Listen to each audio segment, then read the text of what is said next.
Hello नमस्कार सत श्री अकाल अस्सलाम वालेकुम। कैसे हैं जनाब साथियों। आज जो आपने मेरा पहला वीडियो देखा और अब दूसरा देख रहे हैं, शायद आप मुझे इसमें इतना अपडेटेड ना पाएं। लेटेस्ट न्यूज़ शायद मेरे पास आप इस वीडियोस में ना देखें, क्योंकि आज ये वीडियोस बहुत अर्ली रिकॉर्ड हो रहे हैं।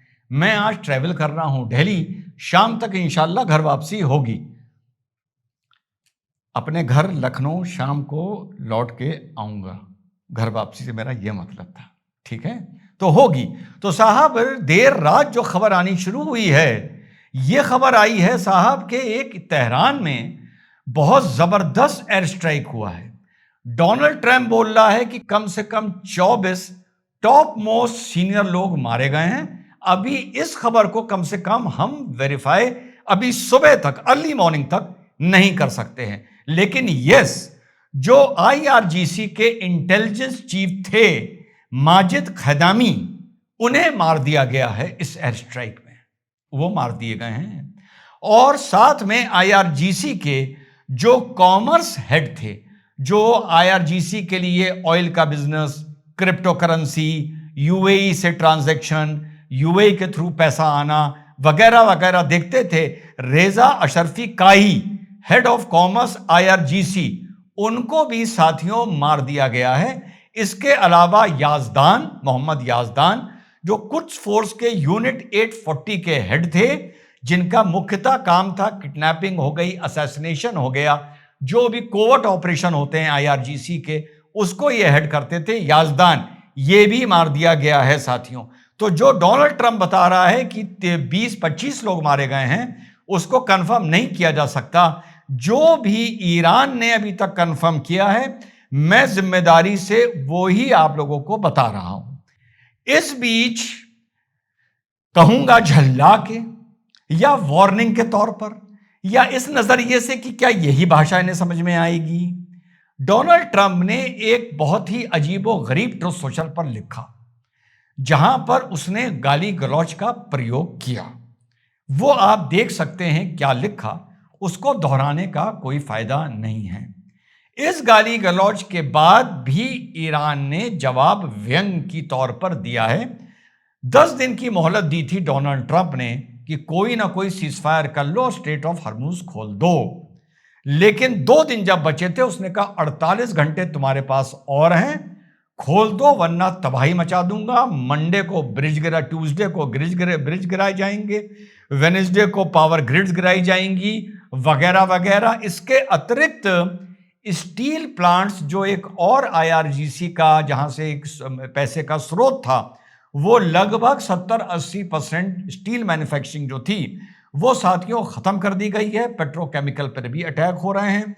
न्यूक्लियर इनके एस्टैब्लिशमेंट जितने थे उनको हिट कर दिया गया है।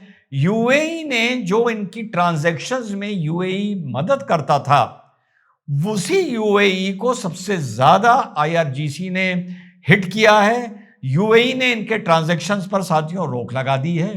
तो वहां से भी इनका एक बड़ा आर्थिक नुकसान ईरान का होता हुआ लग रहा है। तो चौतरफा फाइनेंशियल नुकसान इनका हो रहा है। और इतना बता दूं, क्योंकि अपलोड से पहले ये दूसरा वीडियो तैयार किया जा रहा है, आई एम श्योर कि जो मैंने जानकारी दी है, ये अमेरिका के जो 2 C-130 डिस्ट्रॉय हुए हैं, इनको लेकर इससे भी सवाल पूछने वाले बहुत से लोग आ जाएंगे, लाजमी है। जब आप वो फुटेज देखेंगे, मैं एडिटर को बोल के जा रहा हूं वो फुटेज इस वीडियो में भी दिखा दे। जब आप ये फुटेज देखेंगे तो जो डिस्ट्रक्शन है वो आप बड़ी अजीब तरीके का देखेंगे। ये डिस्ट्रक्शन नंबर 1 किसी एंटी एयरक्राफ्ट गन फायर का नहीं है, ये किसी रॉकेट का नहीं है, ये जमीन पर खड़े हुए प्लेन को हिट किया गया है। और हिट एक जैसे बिल्डिंग को एक स्ट्रेटेजिकली एक्सप्लोजिव्स लगाकर इंप्लोड किया जाता है, आप लोगों ने अक्सर देखा होगा, उसी तरह इन प्लेन्स को डिस्ट्रॉय किया गया है। सवाल यह भी आ सकता है कि C-130 इस्तेमाल क्यों हो रहे थे जहां पर हेलीकॉप्टर्स भी इस्तेमाल हो सकते हैं। इसका जवाब यह है साथियों, यह प्रिजम्पशन पे मैं सवालों का जवाब दे रहा हूं, इसका जवाब यह है कि बिल्कुल हेलीकॉप्टर्स यूज हो सकते थे, चिनूक यूज हो सकते थे। वो भी बड़ी हैवी लिफ्टिंग करता है चिनूक हेलीकॉप्टर जो होता है अमेरिका का, भारत के पास भी आ गए हैं। लेकिन इन हेलीकॉप्टर्स को रास्ते में रिफ्यूलिंग भी देनी थी। तो C-130 एक मल्टी रोल प्लेन है जो हैवी इक्विपमेंट को भी लिफ्ट करता है, रेस्क्यू मिशंस में भी यूज होता है, रफ लैंडिंग की जो स्ट्रिप्स होती हैं उस पर यह बड़ी आसानी से लैंड और टेक ऑफ कर लेता है। रफ, यही संभावना इनको थी कि यहां पर जो टेरेन है, जो एयर स्ट्रिप है, वो डैमेज्ड है, तो शायद स्पेस C-130 इसका लोड जर्क का ना ले पाए और टेक ऑफ करने की स्थिति में ना रहे। और सबसे बड़ी बात, जो पीछे से हेलीकॉप्टर्स आ रहे थे वन वे ऑयल लेकर, उनको इसने रास्ते में फीड किया है। तो ये मल्टी रोल की वजह से इस ऑपरेशन में C-130 भी यूज हुए हैं और बहुत ह्यूमन पावर, मैन पावर भी ये कैरी करता है। दिस इज द रीजन उनके लिए मुझे पता है जो इस पर सवाल पूछेंगे, और हालत आप देख के बता सकते हैं कि इनको अंदर से एक्सप्लोड किया गया है, ना कि किसी बाहर से आके किसी मिसाइल ने एक किसी पोर्शन को हिट किया है। तो अब 48 आवर्स बचे हैं। फिर से कहता हूं कि जिस तरीके से लीडरशिप खत्म करी जा रही है, इस तरीके से कोई भी समाज, कोई भी कंट्री रन नहीं कर सकता। आज लड़ाई खत्म हो जाए, आज लड़ाई खत्म हो जाए और यूएसए और इजराइल कह दे कोई बात नहीं, हम विड्रॉ कर रहे हैं, तुम स्ट्रेट ऑफ हरमुज ना खोलो। बिल्कुल प्रैक्टिकल बता रहा हूं।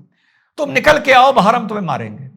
तुम निकल के आओ बाहर, हम तुम्हें मारेंगे। और यह दुनिया ने देख लिया है कि जब इजराइल के, ईरान के टॉप लोग मारे जाते हैं तो ना चाइना बीच में बोलता है, ना रशिया बीच में बोलता है, ना दुनिया का कोई भी आदमी, सरकार बीच में बोलती है। वो समाज कैसे चलेगा? वो फौज कैसे चलेगी जहां पर कोई अधिकारी, कोई साइंटिस्ट, कोई सरकार का महत्वपूर्ण आदमी ओवर द ग्राउंड आ ही ना सके, कहीं जा ही ना सके, कहीं बैठ के मीटिंग कर ही ना सके? वो कैसे चलेगा? वो चल ही नहीं सकता। फिर कहता हूं, अपनी नाक, अपनी जो भी इज्जत बना के चल रहे हो, उसके होते हुए अमेरिका के साथ सेटलमेंट कर लो और स्ट्रेट ऑफ हरमुज खोल दो। स्ट्रेट ऑफ हरमुज खोल के तुम लोगों ने, ईरान और ईरान के चाहने वाले तो नहीं समझेंगे, जब पूरे बर्बाद हो जाएंगे तभी समझेंगे, और उस पर भी नहीं समझेंगे, कहेंगे वल्ला वल्ला हम बर्बादी तो होना चाहते थे।